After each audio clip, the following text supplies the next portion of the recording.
These are videos the FBI has worked hard to make sure you haven't seen.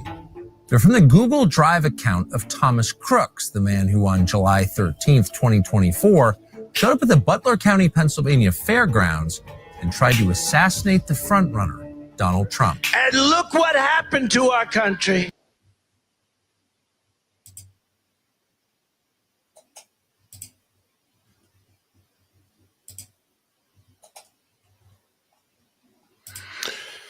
What's up, y'all, and welcome to a brand new episode of the Code Red Show.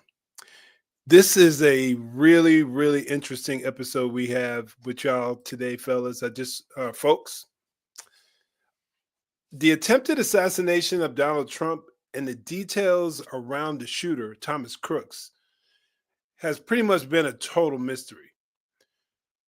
And we unfortunately, we've received little info on this individual. It was even stated at one point that he had little to no online footprint. Even Trump's FBI has provided very few details, sadly. And the idea that a young person today would have no online footprint was just weird to me. But now, Tucker Carlson, the ever controversial Tucker Carlson, regardless of how you feel about him, and I'm not here to really break it down, chop it up on who he is as an individual or how you or I may feel about him. I just want to share and examine the information that he offered in his latest documentary. He's provided a very interesting update and some disturbing background info on Thomas Crooks, the shooter, the attempted assassin of Donald Trump. We'll be examining this shocking report, if all things hold out to be true, and I'll give you my thoughts as a former Las Vegas police officer. And you're truly going to want to stick around to the end as we discuss FBI Director Kash Patel's response to this video.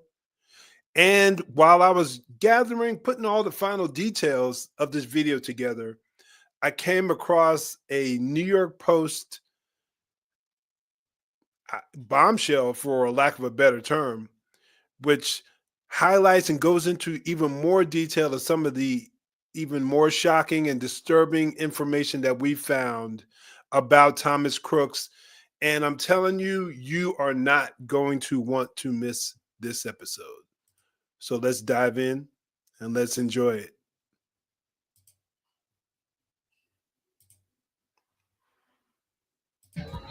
Probably 20 million people. And you know, that's a little bit old, that chart. That chart's a couple of months old. And if you want to really see something that's said, take a look at what happened.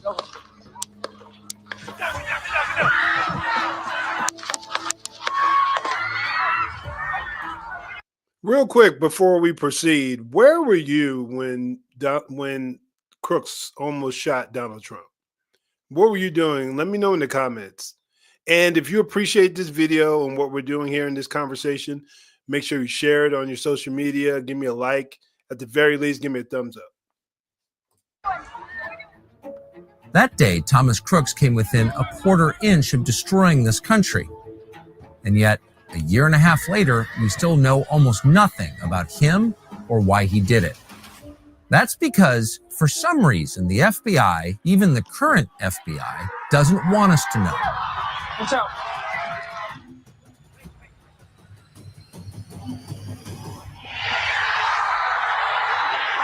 Since the start of their investigation, the FBI has claimed that Thomas Crooks acted alone and that he was a virtual ghost online with no presence at all.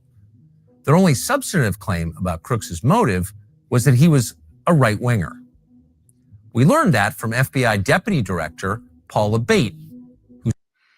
As the video progresses, again, I'll be stopping here and there, but I just want to chime in and say, if you haven't seen this documentary that Tucker Carlson put together, just hang on, y'all. You know, people use all these terms as shocking footage and bombshell and all this kind of stuff, but just pay attention and watch what is believed to be the progression of Thomas Crooks, his online activity. Again, this is speculation. Tucker Carlson and his people said that this information was verified. I don't know. I'm just reporting on what they have. But the progression or degression, however you want to term it, the transformation of Thomas Crooks, his online activity is wild. That's the only way to put it. Said this to Congress just 1 month after the attempted assassination. Something just very recently uncovered that I want to share is a social media account which is believed to be associated with the shooter in about the 2019-2020 timeframe. There were over 700 comments posted from this account. Some of these comments, if ultimately attributable to the shooter, appear to reflect anti-Semitic and anti-immigration themes, to espouse political violence, and are described as extreme in nature. The social media account Abate was describing was Crooks's YouTube comments. When the FBI made that claim, we had to take his word for it. We have no way to check, but now we do. In September, we obtained hundreds of comments from Thomas Crooks's YouTube account. Since then, we've gone to great lengths to verify that they're real. We can now confidently say they are. These are genuine, written by Thomas Crooks. But although Crooks's comments are interesting and give tremendous insight into why he did it, they're not the only story. The other story, in fact, the far more significant story, involves the government, the DOJ, and the FBI, which have hidden from the public what they know about Thomas Crooks. The purpose of this report is to reveal details of Crooks's social media accounts and to confront a series of key questions. Why is the FBI keeping Crooks's views a secret? Why are they ignoring congressional subpoenas to divulge information? Why are they pretending that there's nothing to see here? And more than anything, what are they hiding? Before we present our findings, it's critical to establish how we obtained the comments and how we know they're real. In late September, we received a tip from a source. He told us he'd gained access to some of Thomas Crooks's accounts. He'd found these accounts by utilizing tools commonly used by private investigators. The key lead was Thomas Crooks's phone number. That was published in documents obtained by America First Legal. That phone number led our source to Thomas Crooks's primary email account, tmcrooks7@gmail.com. That in turn, he linked with more than a dozen other accounts. That list includes 2 foreign encrypted email accounts, AmericanGamer@gmx.com, a German website, and bcook@mailfence.com, a Belgian website. Crooks had a Snapchat, Tom_Crooks19, a Venmo account, Thomas-Crooks12, a PayPal account under the alias Rod Swanson, a Zelle registered as Thomas Crooks, as well as accounts on Discord, a Google Play account called Colossal Microwave, a Quizlet titled Thomas_Crooks, a chess.com with the same name, and 2 disabled Quora accounts under the handles Thomas Crooks8 and Thomas Crooks3. If these are actually him, so much for him being virtually invisible online. That was the narrative that we were being fed. It's really crazy. And let me know what your thoughts are. Why do you think the current administration seems so hesitant at times to divulge more information? What are your thoughts on that? It turns out that Thomas Crooks was hardly an online ghost. He was active, and yet federal investigators lied and told us there was no trace of him online. Some of Crooks's accounts, like his Snapchat, appear to have been fully deactivated and completely taken out of use. Some of them may have been unused or cleared by federal officials during the investigation. We don't know because the FBI wouldn't tell us.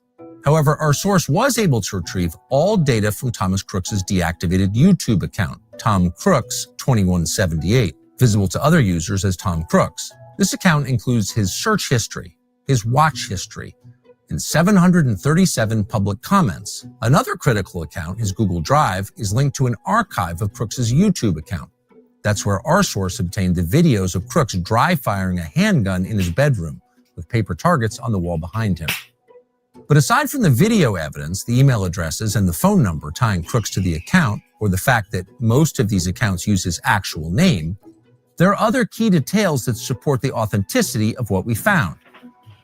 Real quick, just as a former cop, a former soldier, a dude who's been forced to get hip with this whole online social media game, trying to build my online presence with my YouTube channel and Facebook and Instagram and so on and so forth,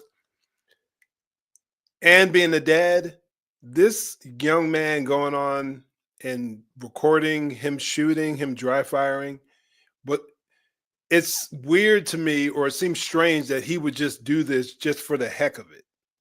That he would, was he creating some type of online diary? Was he doing this to show someone what he was planning on doing? I have no idea, but it's odd, the fact that first they gave us the impression that he really didn't have much of a presence online. And then we find all this information well over a year since the shooting took place. What are your thoughts on this? Do you think maybe he was interacting with somebody? And if you don't have an idea right now, stick around a little bit longer as the video progresses. I'll let you know exactly what I think as it goes on. For example, this video's metadata shows it was filmed at Thomas Crooks's parents' home. And some of Crooks's YouTube comments are still available on Internet Archive sites. Crooks's YouTube channel was suspended on July 14th, 2024. That's the day after the shooting. Its offense, quote, violating YouTube's policy on violent criminal organizations. And though Crooks's comments are no longer available on YouTube, in many cases, the commenters who responded to Crooks are still there, and they match what we see on the Internet Archive sites. When you click on their tags of Crooks's accounts, YouTube takes you to a page that says, this channel was removed because it violated our community guidelines. In other words, there is ample evidence to support the authenticity of these posts. Our source figured it out. So did we. But when we reached out directly to the FBI to ask why the Bureau hadn't shared any details from the account with the public, the FBI responded by questioning whether we could verify the authenticity of the account. We were confused by this, considering the authenticity is self-evident.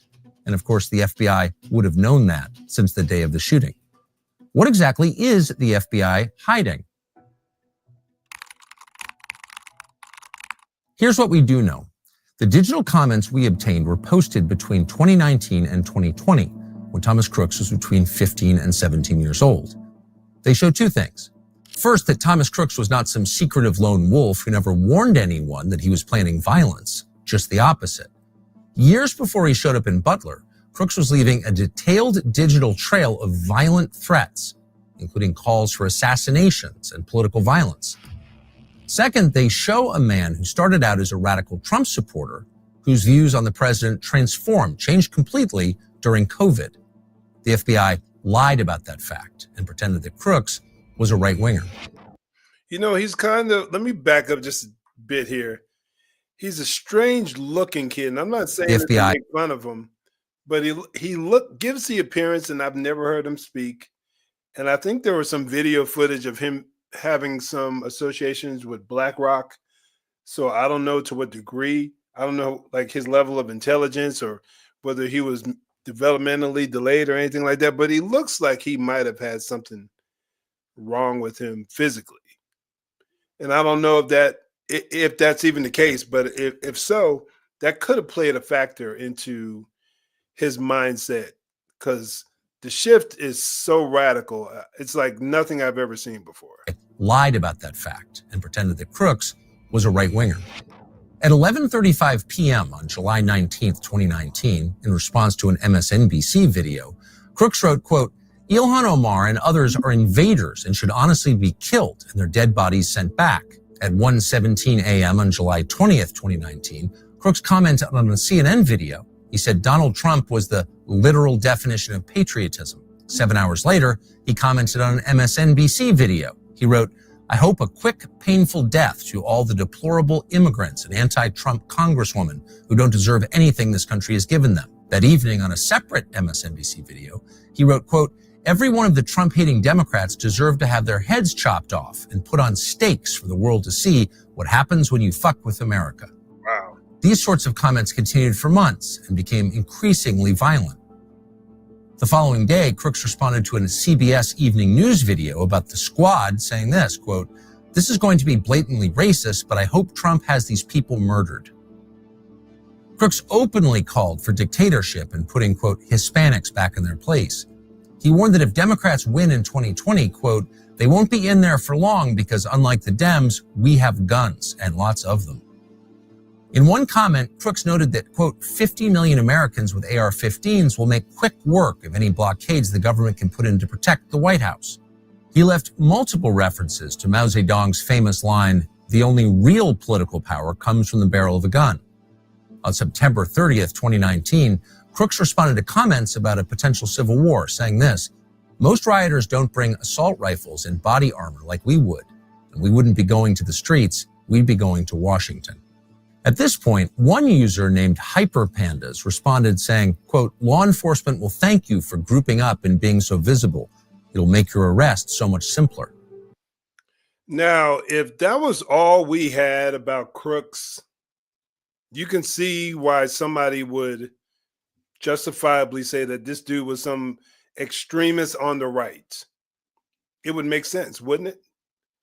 But I keep making reference to this, but it's really a point that I really want to hit home because you're going to see that something happened with this kid that completely turned his whole worldview around.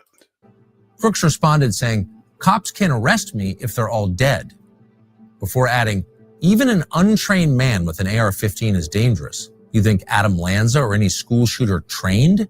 Nope." If you navigate to that YouTube page today, you can still see identical contextual comments and people referring to Thomas Crooks, including one user who wrote this, "You were on YouTube threatening to shoot government officials. I sure hope the FBI is monitoring social media for violent nutcases." That exchange is still available on Internet Archive websites. But the FBI didn't see that before the shooting? That's hard to believe.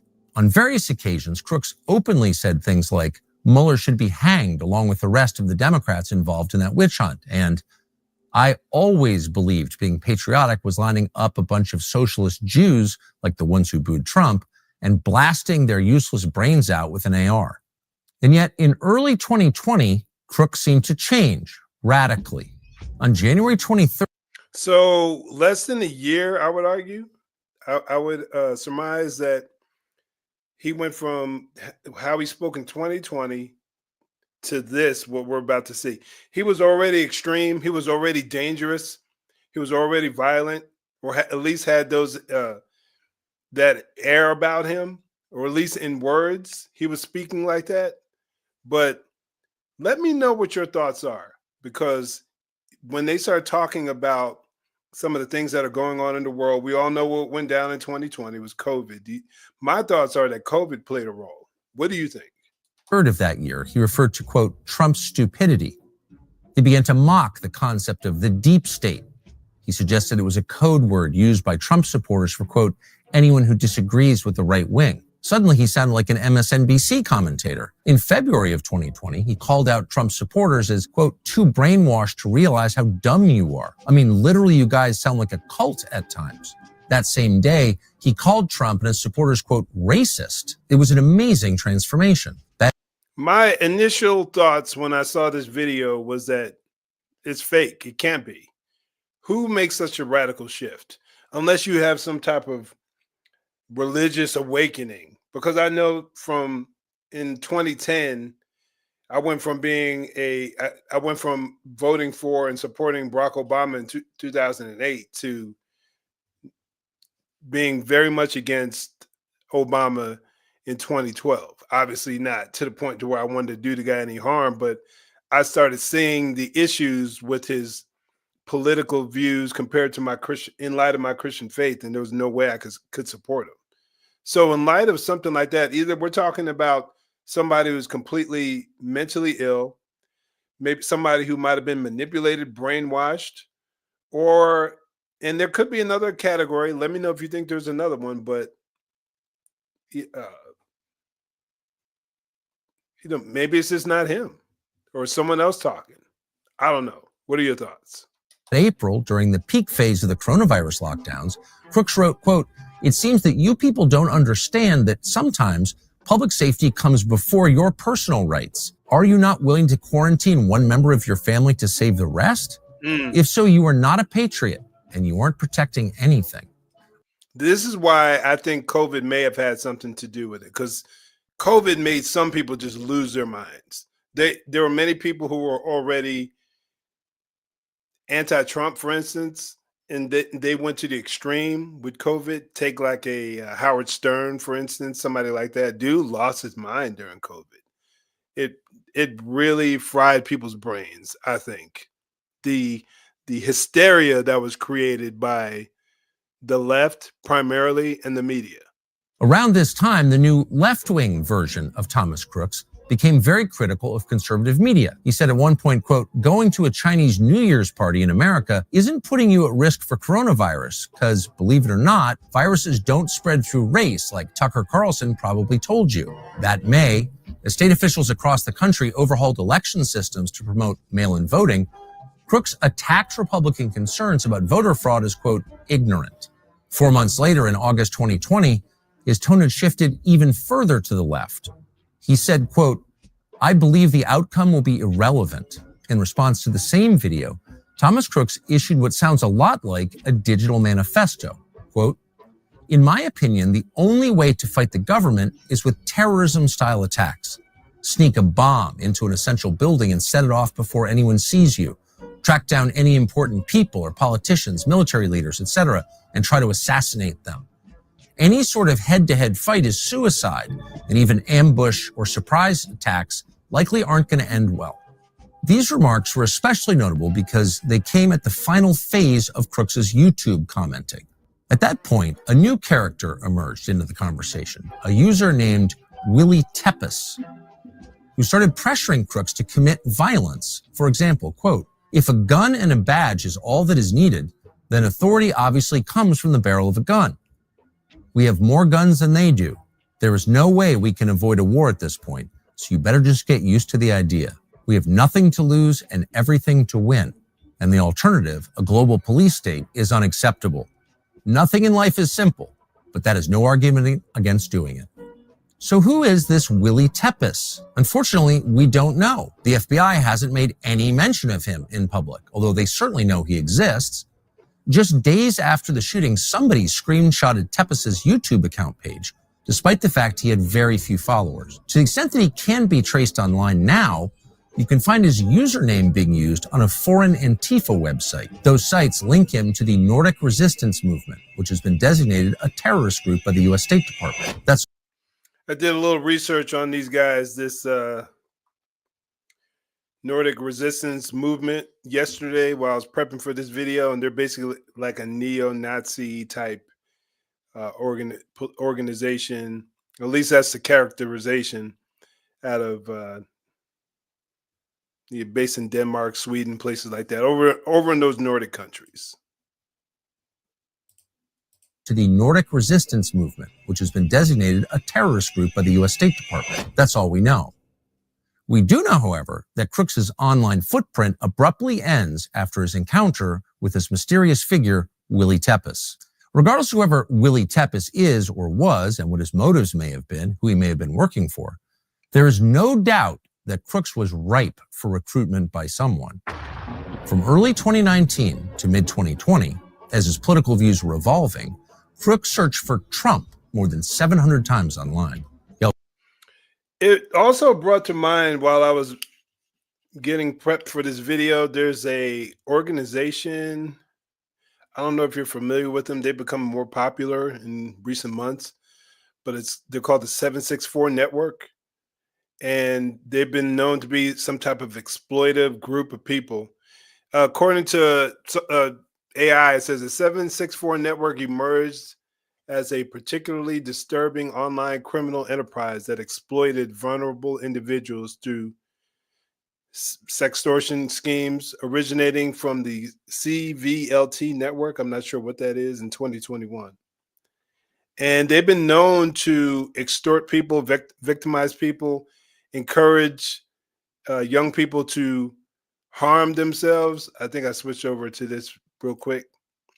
Encouraging people to harm themselves and do all types of weird stuff like that. So I don't know, y'all. Let's get back to the main video here.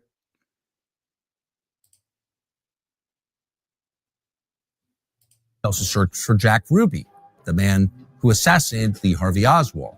He then submitted queries for craziest chemical reactions, cars running over protesters, best places for mass shooting El Paso, Trump Civil War, Orlando shooting reaction, firing an AR-15 as fast as possible, fertilizer bomb, how to make napalm, how to make a Molotov cocktail, mass shooting Canada, Oklahoma bombing, and sniper in Dallas shooting. He also searched for American Nazi. Sorry about that. Neo-Nazis, and quote, why gays need to go. Hate to brag, but we're pretty confident this show is the most vehemently pro-dog podcast you're ever going to see. Long record of espousing violence in public. The FBI clearly knew he existed. And then you have, at the very end of his years commenting in public, espousing violence, in exchange with a mysterious figure affiliated with the group that we know is being monitored by the U.S. State Department. He said the FBI clearly knew he existed. I don't recall. Let me know if you saw something in the video where it was clear that the FBI was aware of his activity. I know people were trying to tag them in response to some of his online comments, but unless I missed something, I don't recall where it was clear that the FBI knew that this kid was around. And I'm not saying that they didn't, because in light of what I've seen over the last 8 to 10 years, I don't put anything past anybody. All the crazy stuff we were finding out that's going on or that went on with the FBI and CIA and their collusion with the Democratic Party and with these social media entities coming after people on the right, and just having any level of sense, knowing that anyone is capable of doing evil, especially any government. You put people in a position where they have a ton of power, anything's liable to happen. But if you saw something that I didn't, let me know, because I think I might have missed that point where it was clear that the FBI knew what he was doing. It turns out that around the same time that Thomas Crooks was making these searches and posting overt threats of violence against public figures on YouTube, the FBI was issuing contracts to private sector tech surveillance firms to harness the power of mass data collection tools that would monitor social media for people just like Thomas Crooks. It's hard to imagine that Thomas Crooks, who was making these posts publicly and in his own name, had not been identified and looked at closely by federal law enforcement. In fact, it's impossible to imagine. What do we know? Well, we know that the FBI had access to these YouTube comments, and rather than giving us valuable information about them, giving us a sense of why Thomas Crooks did what he did, they used a selective read of those comments to lie about what Thomas Crooks was thinking.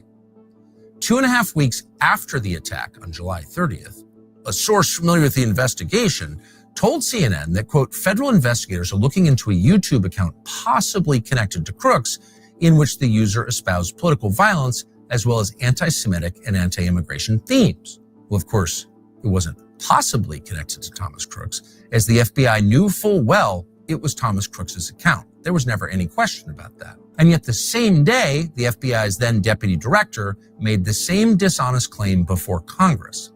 The week previous. Let me just go over what the FBI said there in that.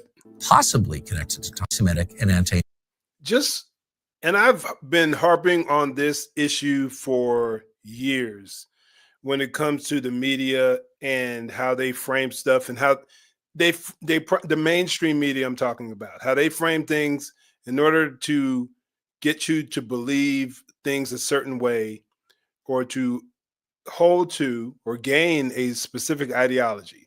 Right here it says, federal investigators are looking into a YouTube account possibly connected to Crooks, in which the user espoused political violence, very vague, very nebulous term, political violence, as well as anti-Semitic and anti-immigration themes. So they really hone in on the anti-Semitic, anti-immigration theme, but they're really vague on who he specifically targeted. Now, to be fair, he attacked, or he spoke violence against people on the left and the right. But you see consistently or typically that when people espouse violence towards Trump, a lot of times it just doesn't come up when in the reporting, in these videos. They'll ignore that. They'll mention everybody else or every other situation typically. But if someone was coming after Trump, you wouldn't hear about it, which makes you want to lean more into the idea that they possibly knew what was going on with Crooks, but they just really didn't care. And again, I don't know to what extreme that this, to what levels, if the FBI was involved, to what degree was their involvement, we will probably never know. Immigration themes. Well, of course, it wasn't possibly connected to Thomas Crooks, as the FBI knew full well it was Thomas Crooks' account. There was never any question about that. And yet the same day, the FBI's then deputy director made the same dishonest claim before Congress.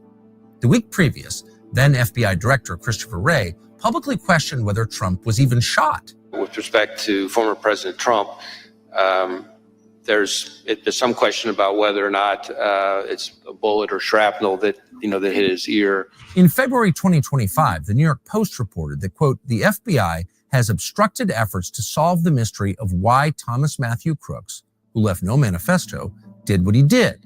And this fact, said the Post, left local law enforcement as well as Crooks' former friends, classmates, and teachers frustrated. The level of lying and obstruction is shocking. Less than a month after the shooting, Congressman Clay Higgins of Louisiana, a former police officer, traveled to Butler to conduct his own investigation into what happened. When he arrived, he discovered a disturbing fact. The FBI released Crooks' body for cremation 10 days after July 13th.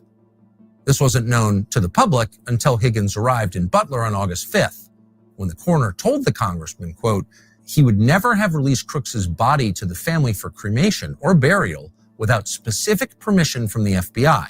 The timing of Crooks' cremation is notable. The day Crooks' body was burned was also the day the House Homeland Security and Oversight Committees had begun their investigations into the shooting. The fact, I'm telling you, y'all, I don't like just throwing out the idea of a conspiracy theory. I think that can be very lazy at times. But when you see this kind of garbage, when you see this kind of nonsense, less than 2 weeks after the shooting went down, his body was released to be burned. I'm pretty sure that was the time period. What else are you to think? And on the same day where the House and these intel committees are doing their investigations, they want more information, then you just burn the body. What else are people to think? And it's like it's intentional and they know exactly what they're doing. Clearly, they know exactly what they're doing. But the moment you start saying, oh, it must be some type of government cover-up, the mainstream media, which works hand in hand with a lot of these intel agencies, will just do their spin job to try to make you sound like you're some nut job. the body was cremated made it impossible for investigators outside the FBI to verify the coroner and autopsy report. You can't do a new tox screen because the body doesn't exist. According to Higgins, quote, this action by the FBI can only be described by any reasonable man as an obstruction to any following investigative effort. Another notable detail is that photos from the day after the shooting show an FBI agent hosing down the site where Crooks died. High-level intelligence officials and congressional sources told us this is very strange, and that the FBI usually hires out crime scene cleanup to third-party contractors. But in this case, they did it themselves. I think he said a day after there was video, that image was taken with dudes hosing down the crime scene. a crime scene of an attempted assassination attempt on a former president, the top Republican candidate for president. What else again, I keep saying it, but what else is anyone to think when these people went to such lengths to destroy and eliminate any evidence as to exactly what went down? Leaving no blood and no tissue for anyone else to analyze. In the photo, the agent's shirt says he's from the Technical Hazards Response Unit, a unit that collects traditional forensic evidence contaminated with hazardous materials. After the shooting, the FBI sent Crooks's phone to the Bureau's laboratory at Quantico, Virginia. Agents there were able to open it in less than 40 minutes using technology from an Israeli tech firm called Celebrate. According to the Post, FBI officials who served under President Joe Biden accessed Crooks's phone, computer, and his encrypted messaging apps in Belgium, New Zealand, and Germany. Yet none of the online activity the FBI has discovered was referred to in any way in the final congressional report that was released in December of 2024. By the way, why do we still know nothing about that guy in Butler? What's going on? That was a good question, a question that most people thought would be answered by the new administration. Within weeks of retaking office, Donald Trump told the New York Post's Miranda Devine that he had, quote, ordered the Secret Service on Friday to provide him every bit of information about his two would-be assassins. You've had two assassination attempts. One, obviously, where you got hit by that bullet. Real quick, pay attention to Trump's body language. Let me know what you think when you see him near the end of this interview he's doing with Bret Baier. In Butler. There's a lot of frustration that we still don't know about that shooter in Butler. And we don't know about his communications. We get stonewalled all the time asking questions about it. Is there frustration on your part? Will we get transparency? Will we know the bottom line story? It's very interesting because we have great people. I think Pam is incredible. I think Cash is incredible.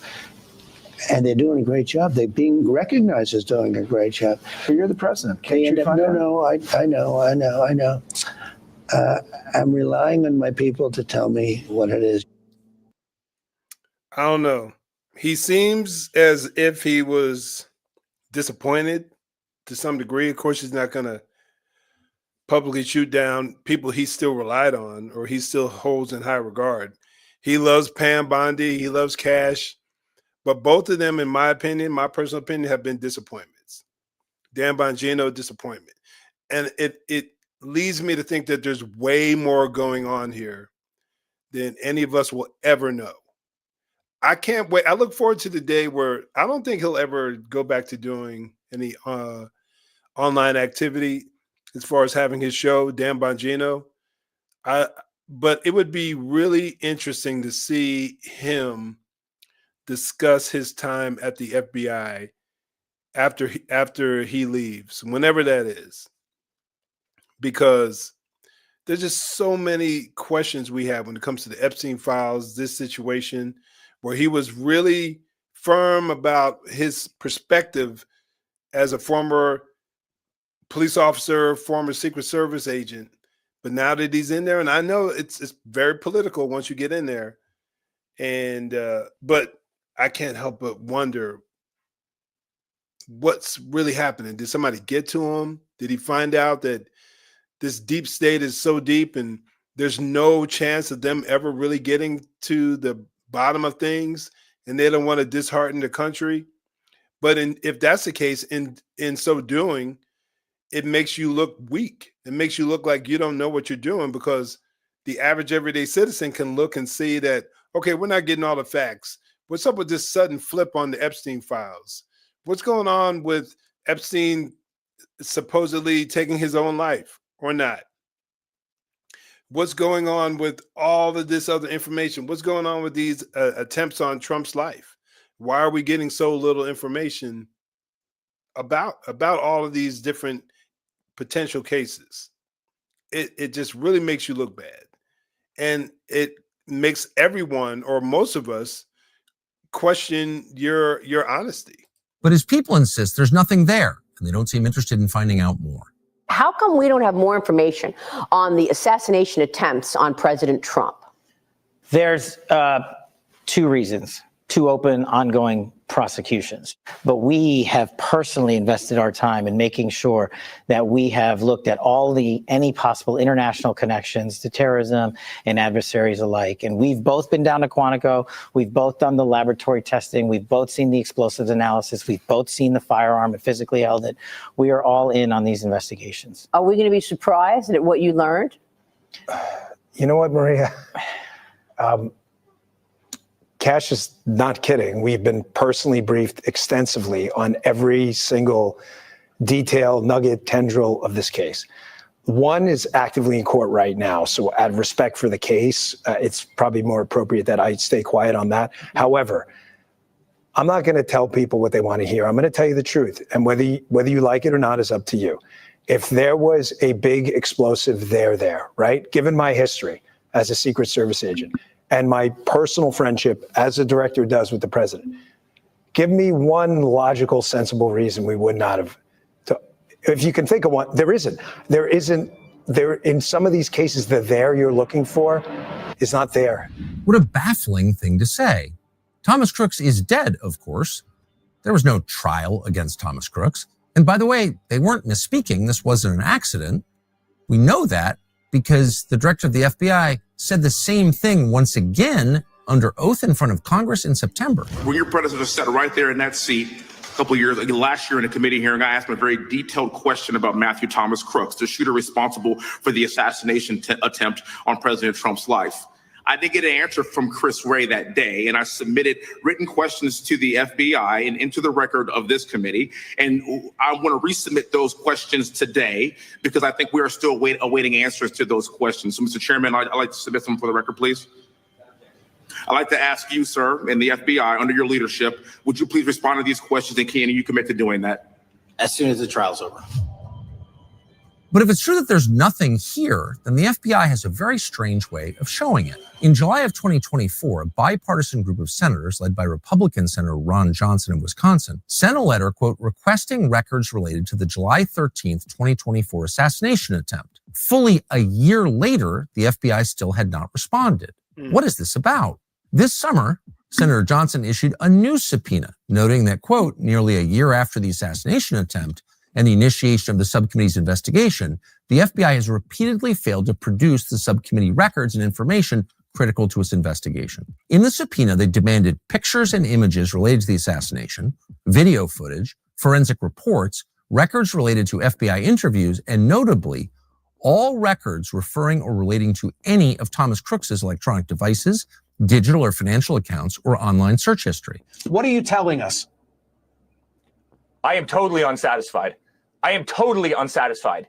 You had a person with a modern rifle, modern scoped rifle at 130 yards who shot at the former commander-in-chief of the United States and a guy who was going to be, by all accounts at that point, the future commander-in-chief. And then they tried to kill my father 8 weeks later, at his golf course in Palm Beach County, a golf course that I run every single day. I am totally unsatisfied that we have one picture of that shooter. The guy looks like he was 14 years old in the picture. We know nothing about him. We know nothing about him. Right. And I am totally unsatisfied with the result. And I think a lot of America is unsatisfied with the result. And I think we better get to the bottom of exactly what happened. Are you telling me there's a conspiracy here that you believe that Eric Trump believes resulted in the assassination attempt? Yes, I think they tried to kill my father because they did not want his voice on that stage. Yeah, that's not weird. That's not unusual to think that. I remember them saying that CNN never aired any of Trump's rallies, but for some reason, they happen to have aired this one live. And if you take all the factors that we now know into consideration, you can't help but walk away and wonder what the heck is really going down and who wanted Trump, his life, who wanted him to be eliminated. Trying to be careful with my words here on YouTube and Facebook. But it seems very obvious when you look at the last 10 plus years, there has been a concerted effort to eliminate Trump from the equation by any means necessary. And this is the closest that they ever came. So it's at the point now where common sense would tell you that people have been conspiring against Trump since day one. Unfortunately, the reality is that the FBI, as of today, is not only stonewalling, but is actively preventing an honest look at what happened in Butler. Within days of the shooting, FBI agents collected all the relevant surveillance footage. That includes footage from local businesses, the state police, and critically, the gun range where Thomas Crooks trained. Did he train alone? We don't know, because to this day, the FBI refuses to release the footage. They confirmed it exists. They confirmed the existence of one gaming account, and then publicly said a few days later the account wasn't real. Was that incompetence, or are they lying? Within a day of the shooting, the social media companies that hosted Crooks's comments took his accounts offline. In some cases, the records of those comments in the Internet Archive were also erased. Did the FBI order that too? What we do know is that on the day of the attacks, Thomas Crooks got extremely lucky. Miraculously lucky. After he arrived at the Butler County Fairgrounds on the morning of the shooting, Thomas Crooks conducted surveillance by flying his drone over the rally site. He flew that drone for 11 minutes. It just so happened the Secret Service's anti-drone system were down at exactly the same moment. What are the odds? Later that afternoon, police officers saw Crooks loitering with a backpack and a rangefinder. They identified him as a suspicious person, which he clearly was, but quickly lost track of him. And so Crooks climbed to the top of the American Glass Research Building. That happened to be the only building in the area that did not have a video surveillance system. It was also, remarkably, inexplicably, outside the Secret Service's security perimeter, despite the fact it was very close to the stage. 2 local police officers assigned to the building saw Crooks, but they didn't report him. A third officer who was supposed to be there left early. At 6:11 p.m., Crooks opened fire from the rooftop. Take a look at what happened. Within the vacuum left by the FBI and its total unwillingness to explain what had happened, the media were able to leverage the shooting to serve its own political ends. On ABC, we learned that this happened because white men own guns. It was, a 20-year-old lone wolf, white, whack job with easy access to a gun. And just imagine if somebody went on stage and said on the View or wherever and said, yeah, this happened to be a young black kid or a black man. The outcry, the attempt to cancel that person. But it's totally cool in this day and age to hate on white folks. Me personally, I look at everyone being made in the image of God, holding and sharing equal value amongst mankind, primarily in the sight of God. So it bugs me equally when I see any group being wrongfully vilified. It pisses me off. This whole justifying a hatred towards one group. But hey, that's where we are now. we have to have a conversation about that. And within days of the shooting, U.S. intelligence officials started leaking about a supposed plot by the Iranian government to kill Trump. There was never any evidence that if you were planning a regime change war against Iran, you might claim otherwise. Let me read to you this breaking news that we are reporting from 3 U.S. officials who have been briefed on the matter. The U.S. obtained intelligence in recent weeks about an Iranian plot to assassinate Donald Trump. The stonewalling, the lying, the persistent unwillingness to explain anything, all of it makes you wonder, what are they hiding? If the leadership of the FBI and the DOJ had any desire whatsoever to prove to the public that there's in fact nothing there, they could do that. But first they would have to answer these questions. Was Thomas Crooks known to federal law enforcement before the shooting? Was he known to local law enforcement before the shooting? And if not, why not? Who is Willie Tepes, and was he known to federal law enforcement? Well, let me just chime in here. Now, the FBI is only so large, and you're talking on social media when you have probably billions of interactions a day. It'd be pretty hard to keep tabs of all of that kind of information. And I'm not trying to give these folks a way out, because on the other side of that is the fact that people were calling this guy's hateful rhetoric out. So the idea that no one saw his words, the multiple comments, it's tough for me to believe. All I'm saying is that there's a possibility that they didn't get the information or they didn't get to it in time. That's a remote possibility. Is it the most likely possibility? I don't think so. Is Willie Tepes linked to any violent organizations? Is he linked to any governments? And if so, then around the time of the shooting, did the FBI have assets inside those organizations? If Crooks wasn't known to anyone in authority before the shooting, how was he able to post hundreds of violent extremist comments under his real name between 2019 and 2020 without being detected by law enforcement or intel agencies at a time we know they were monitoring social media? Were those comments, including specific assassination threats against specific public officials, ever reported to YouTube? Other users complained about them. Did YouTube know? Why is the FBI telling us that they'll release this information, quote, after the trial, when there is no trial? Why did an FBI agent from the Technical Hazards Response Unit hose down the crime scene the day after the attack? That seems... And the only thing I can think of, because I even had to look this up when he said that after the case, after the trial, I don't think there's any pending trial, but I think there might be some cases, possible litigation against people for not doing their job. So I don't know. It's not good. And I'm not trying to give these folks a way out at all.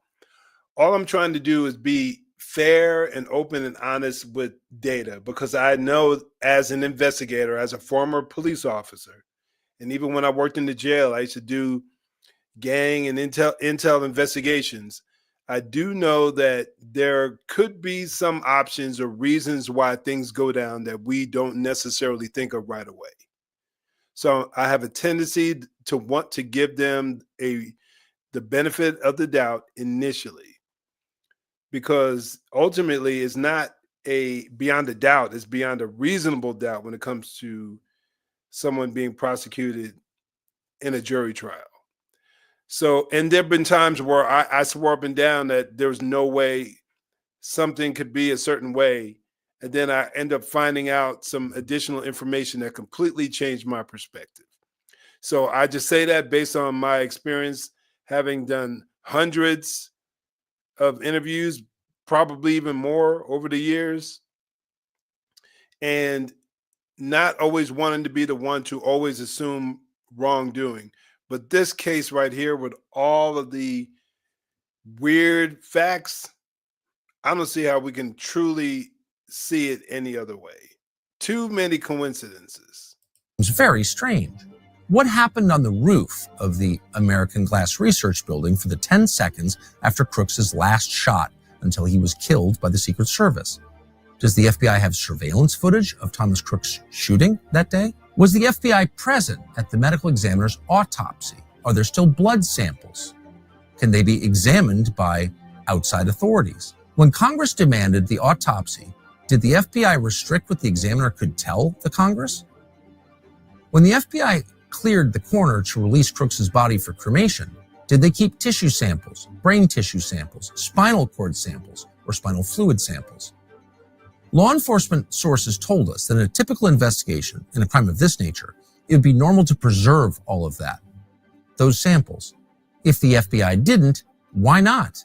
And who made that decision to destroy what could be critical evidence in an attempted murder case? FBI agents went to the same gun range that Thomas Crooks was using. Who were those agents, and did any of them at any time have any contact with Thomas Crooks? Who did he train with exactly, and why can't we know? Was Thomas Crooks taking drugs that might have turned up on the toxicology report, but that weren't listed somehow? On what date specifically did FBI agents stop investigating Thomas Crooks's online presence? Why did the former deputy director of the FBI, Paul Abate, suggest to Congress that Crooks was a right-winger when he clearly wasn't? Was the FBI aware of Crooks's public comments before the shooting, many of which are openly violent, that included specific assassination attempts involving public officials? Who was Thomas Crooks in communication with in the days before the attack? What does his burner phone show? And in fact, why did he have a burner phone and encrypted foreign email accounts? Who are the government officials trying to link Iran to the shooting? Why did the FBI suggest that he had no digital footprint in the first place when the FBI had a great deal of evidence, hundreds and hundreds of comments from his digital activity? And what's on the other dozen accounts that the FBI clearly had access to? How long had Thomas Crooks been planning to commit an assassination? If there's nothing there, if they tell you this is just a lone nut who gave no indication he might do this, then what is stopping the FBI from at least giving the facts to Congress? Because if there's nothing there, these should be very easy questions to answer.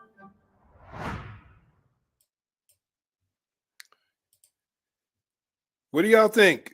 And again, we're not done yet. I had some, as I mentioned in the beginning, if you showed up a little late, there's some more information that came out regarding Crooks that, again, I think these are some facts that we should have heard and learned a long time ago.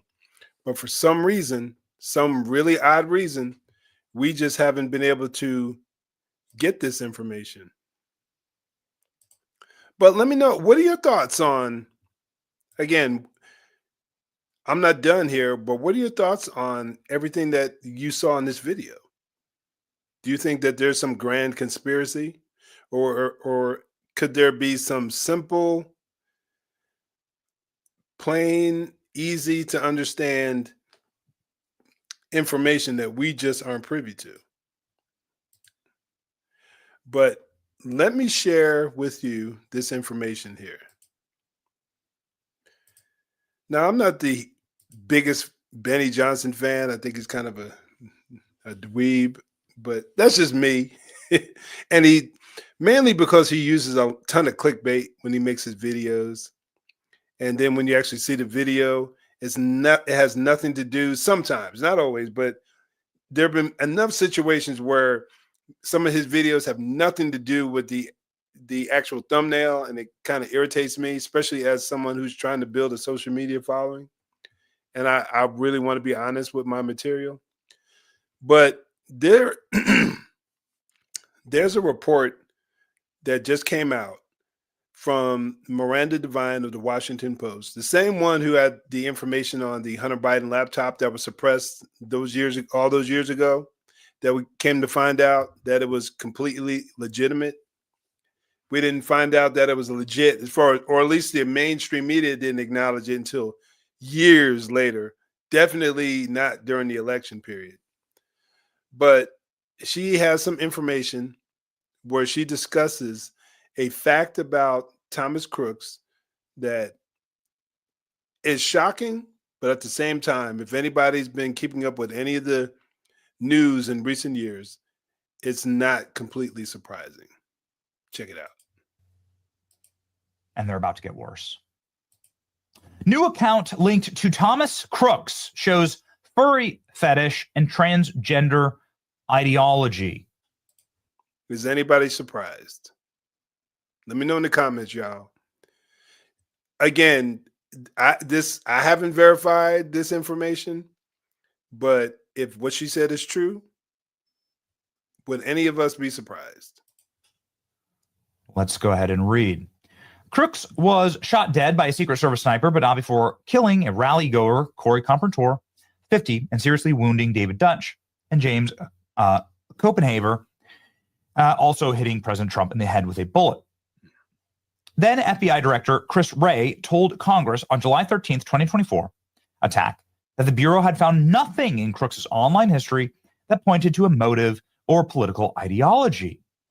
A week later, Wray's deputy, Paul Abate, told Congress that comments posted on one of Crooks's social media accounts appear to reflect anti-Semitism and anti-immigration themes. He's MAGA.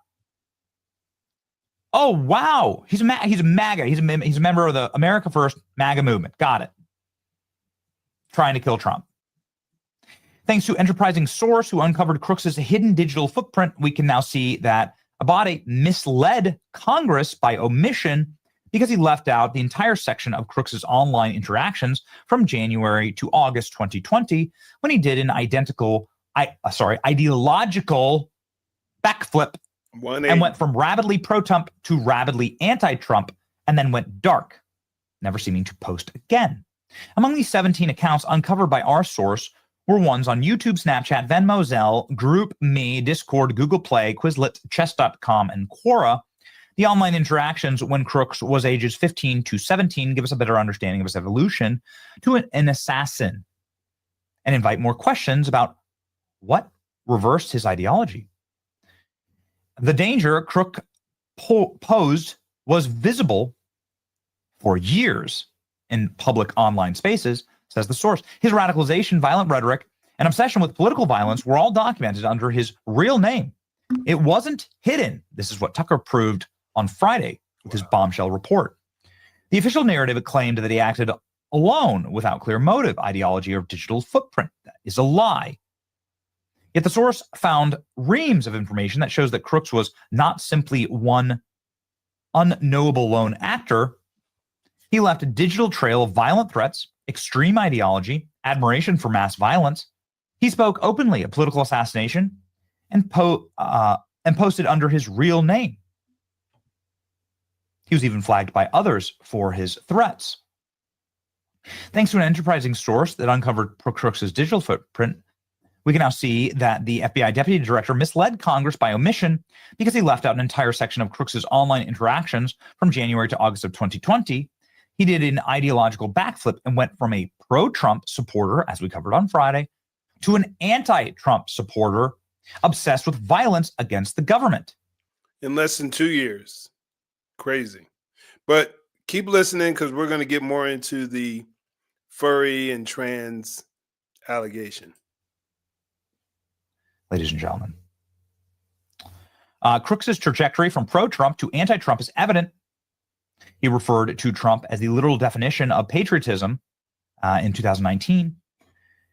He also engaged in violent threats against Democrats with regularity. The reason we may know about any of this is because of Trump's stupidity, Crooks wrote. He started describing Trump supporters as a cult. How can people call others sheep? But you're in a brainwashed cult, he says. See, we can move not a up threat little bit. or didn't rise to the level of a threat. Back up a bit. Gas in Houston. That's Crooks. Rod Swanson is a former senior FBI agent who's now chief investigations for the state of the previous PAL account. Worked the Vegas mass shooting? What the hell? Contacted by phone over the weekend, Swanson said he was surprised that his name was connected to Crooks. I don't know anything about that kid or his family. I don't even use PayPal. I don't know how to set up a PayPal account. Okay. He retired from the FBI in Vegas in 2016. Okay. Now he works for oil and gas in Houston. That's odd. So his payment account shows up as an FBI. When told of Crooks' online threats, here we go. He said there was no way the FBI could be aware of the teenager. No matter how ridiculous the allegations, no matter if it's COVID or somebody's going to knock on somebody's door, Swanson said, if they investigate that kid, there's a record of it, and there's an assessment that some leader made that he was not a threat or didn't rise to the level of a threat. Wow. He also said that if the FBI had information about his PayPal account, that I could imagine that they would reach out to me right away. Given Crooks' pattern of tracking high-profile mass shootings and violent events, the source believes that it is plausible that he adopted Swanson's name as a private joke. Like alleged Charlie Kirk assassin Tyler Robinson, Crooks appeared to have an interest in furries and was exploring gender identity. He described himself with the pronouns they, them on the platform DeviantArt, which is one of the biggest online hubs for furry art and furry community. I'm glad that they explain it here in the article so that I don't have to explain it to you. A furry is somebody who has an interest in anthropomorphized animal characters, like cartoonish animal characters, often a sexual fetish. It's a grotesque fetish to have. Don't Google search it. 2 accounts linked to Crooks' primary email were found on DeviantArt, under usernames Epic Microwave and The Epic Microwave. The account suggests that he had an obsession with scantily clad cartoon characters sporting muscle-bound male bodies and female heads. I say it over and over again, y'all, but there's nothing short of crazy. Like, honestly, when you think about it, nothing short of crazy. Check out Benny Johnson's page where I got this video. I think he posted this yesterday. I can't recall. Or today, this last video. And it goes on for another 10, 15 minutes or so. I didn't want to have the video drag on that long. But I'd love to know what your thoughts are on this entire content, y'all, this entire situation. Conspiracy? No. Do you believe that there's some rational explanation for all this? I honestly would love to know what your thoughts are on all this. To me, it just don't look right. That's the only way to put it. It just does not look right. And I know everybody and their mom wants to scream conspiracy theory nowadays for every situation.